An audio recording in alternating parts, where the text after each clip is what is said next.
Kamusta sa lahat mga kaibigan? Nasa channel na ito. Ngayon, ipapakita ko paano gamitin ang Chrome Remote Desktop sa Android phone.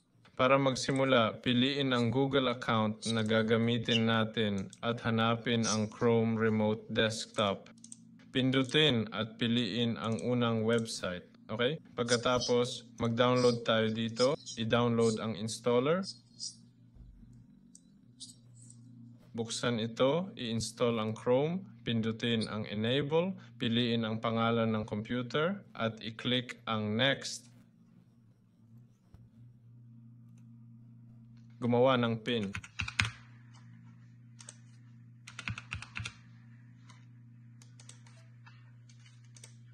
Hindi bababa sa 6 na digit.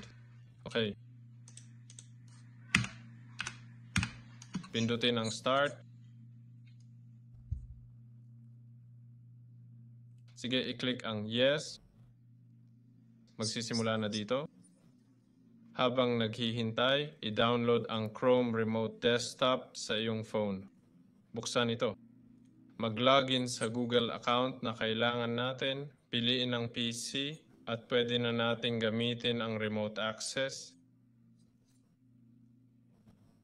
Ilagay ang PIN.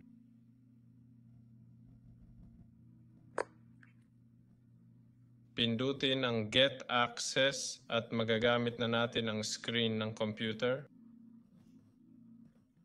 Yun lang, ito po. Paalam sa inyong lahat.